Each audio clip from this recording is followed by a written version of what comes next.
So those of you who have stiff hamstrings, have yourself a couple of bricks so that you can put your hands onto. Otherwise, we're coming into an Uttanasana action. Now, I want to show you this action. Now, I'm pressing down in the outer foot bone to actually stabilize the lower leg.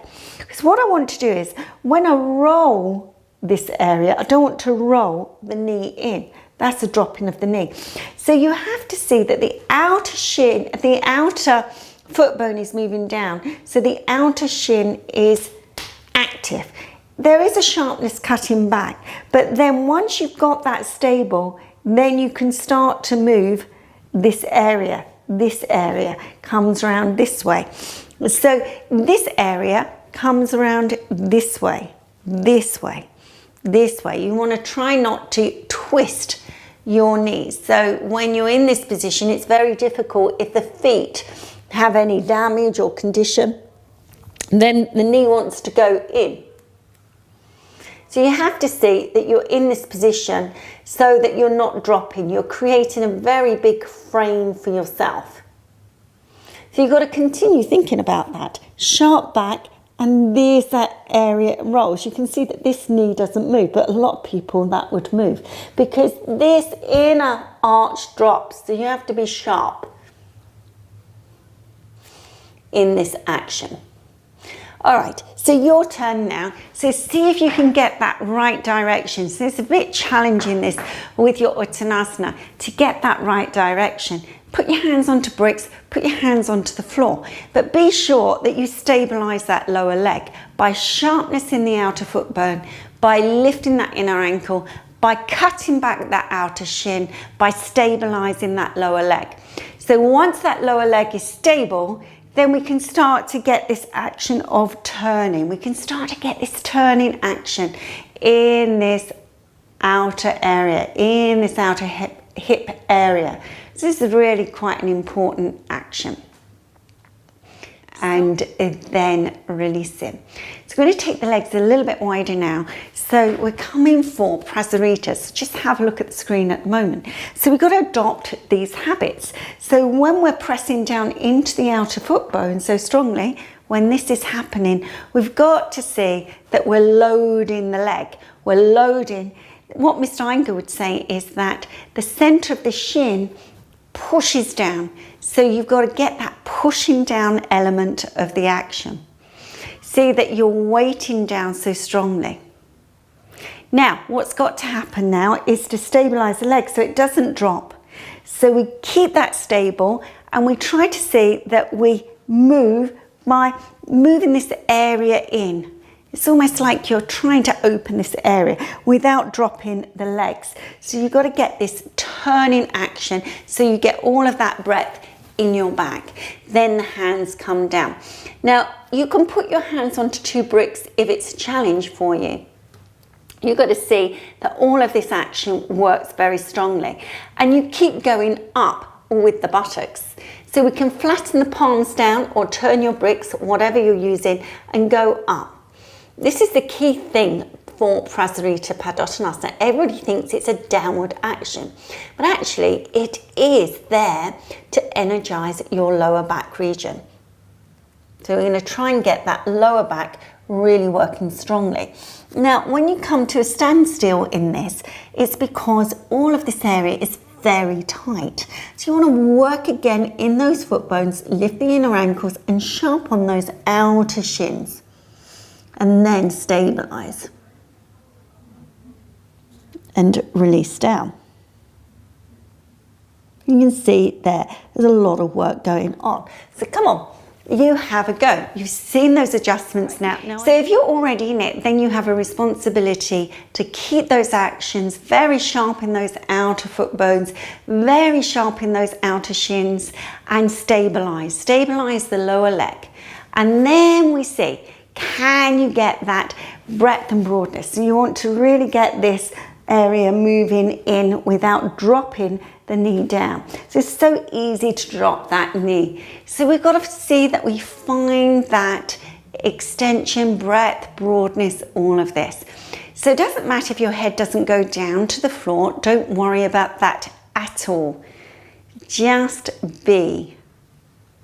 Take a few moments, few breaths, keep the breath, keep the broadness. All of this is very important. All right, well done. And come up. Come up. So we're going to come into Adho Mukha Svanasana now, another forward action. Just have a look how we're going to go into this now. So we're coming from bent legs in this position. Now when you're here, you have to really load into your arms. When you tuck your toes under, you want to see that you spread your toes. But now you have to just imagine that your shins get that same cutting back action. So you've got to cut those shins back, and it may be difficult. If you usually hit the deck with the heels, it may be difficult because you want to take time to cut those shins back. Not the knee like that. You've got to just see that those outer shins come cut back and that you get that broadness again in that lower back region. You've got to get that broadness again. So that area really does work very strongly. So come on then.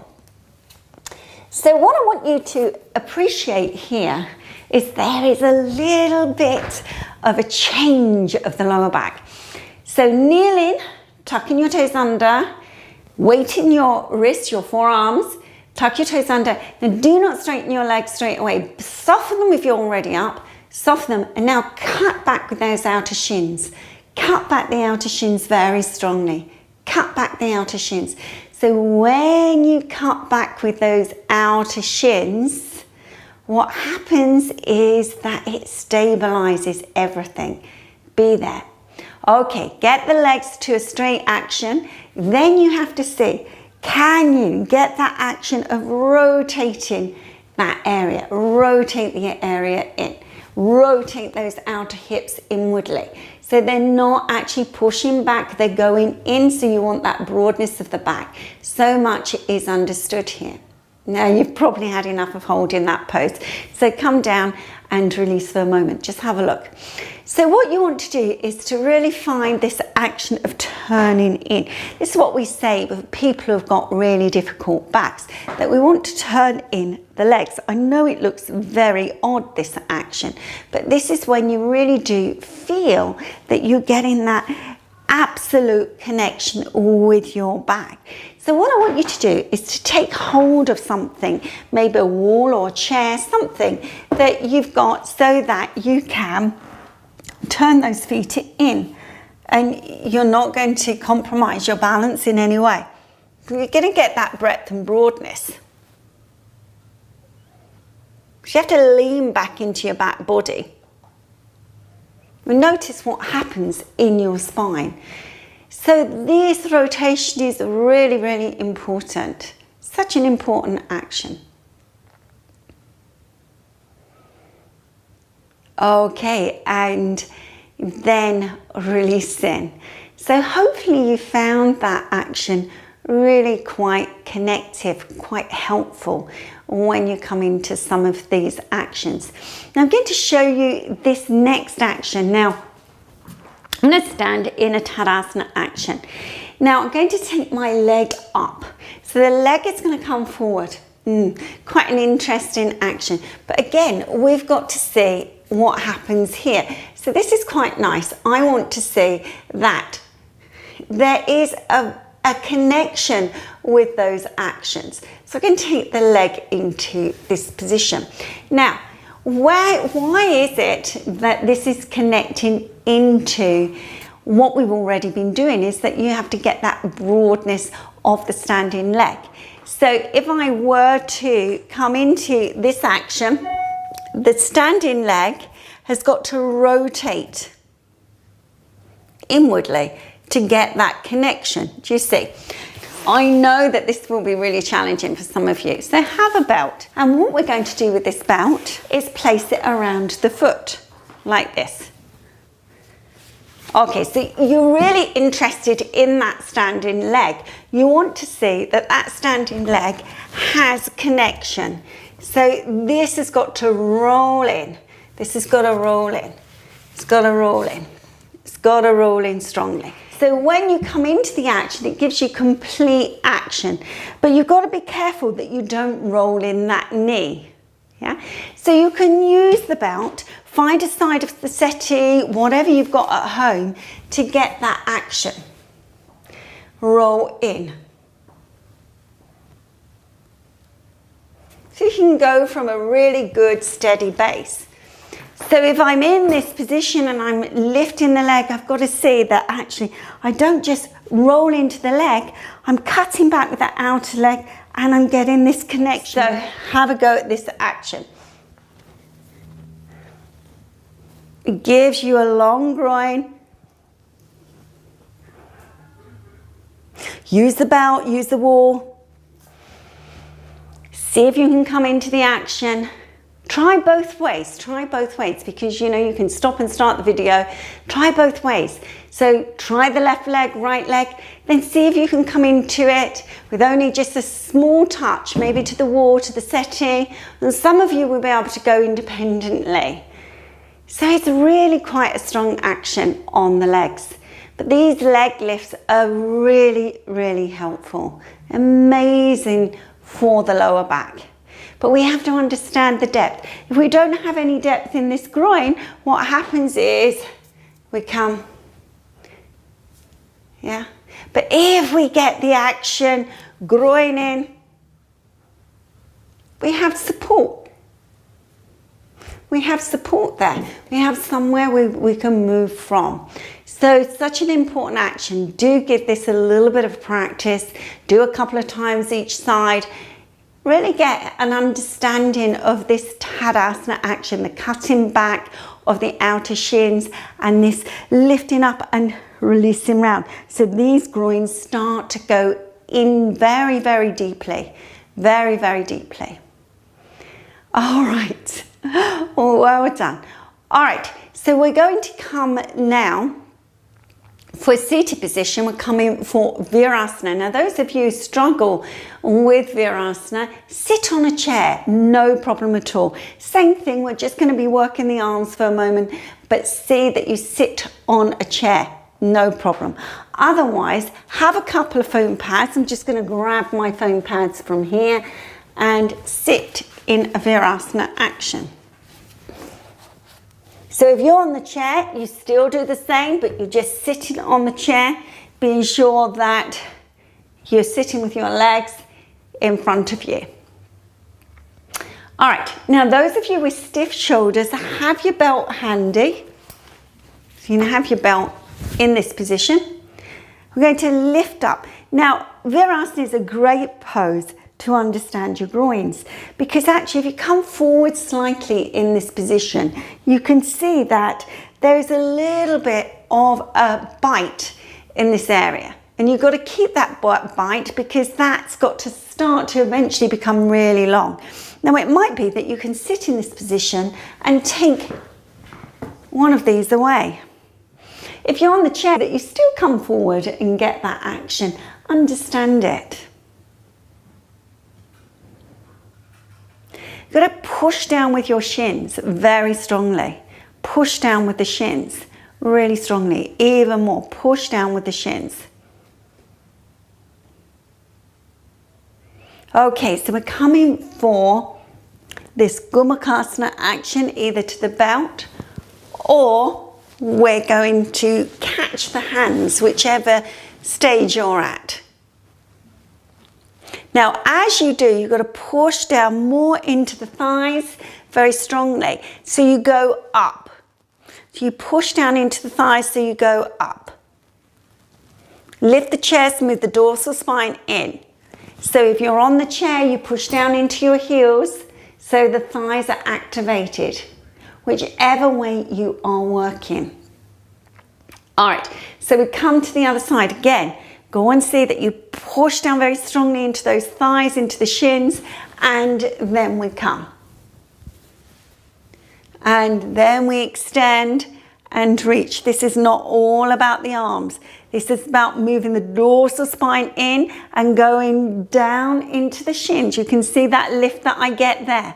I'm going down into the shins and lifting up.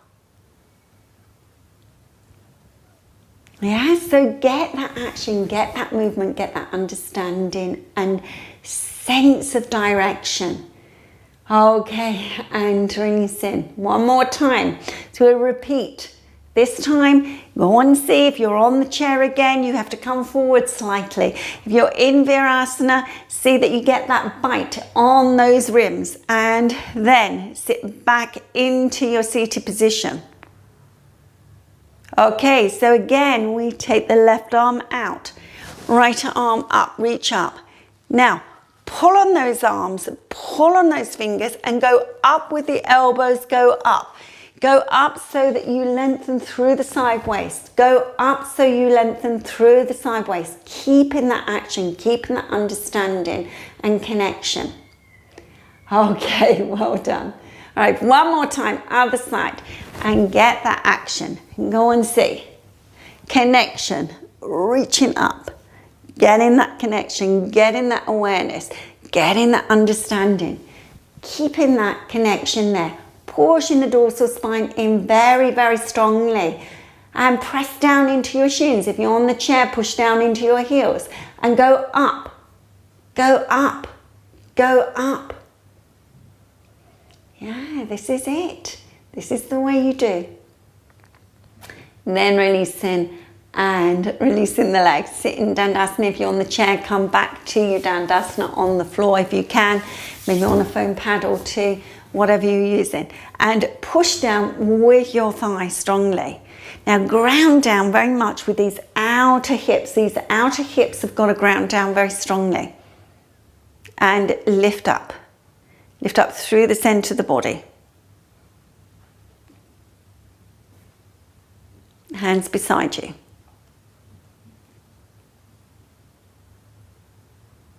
Sit in Dandasana. Sit in a good Dandasana. You need to be in a good Dandasana now. Okay, so we've been talking about this area of coming round this way. So we want to get that really nice broadness in the back. Such an important action. Just have a look at the screen for a moment. So when I come into this action of Marichyasana, I want to see that I'm not going to take my arm in to start with. I'm going to take my hands down to the floor. I'm going to see that I ground down very strongly and see, can I get this movement in the lower back region? Can I start the twisting action from the lower back region? This has got to happen. This has got to happen, all of this. You've got to dig deeply into the crease of the thigh. So some of you may have already started this action now. So you have to do several times. Take your hands down, press strongly into your foot, very strongly, and then see, can you move from the lower back region? You've got to bring all of this area around. This area's got to ground down and go. Keeping that action, keeping that connection, keeping that understanding. That twist is so important. So important. Get that turning action. And then releasing. So I said really rinsing out action. Now, so we're going to release in your Shavasana. Now, if you've got a chair, have a chair handy. Have the chair for your chair Shavasana. So we're coming to this and just coming into this chair position, letting the eyes soften, belly soften, everything quite soft.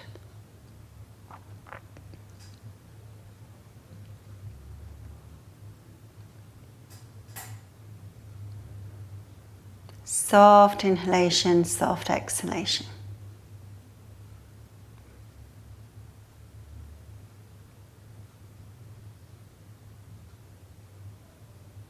Just letting the whole body surrender.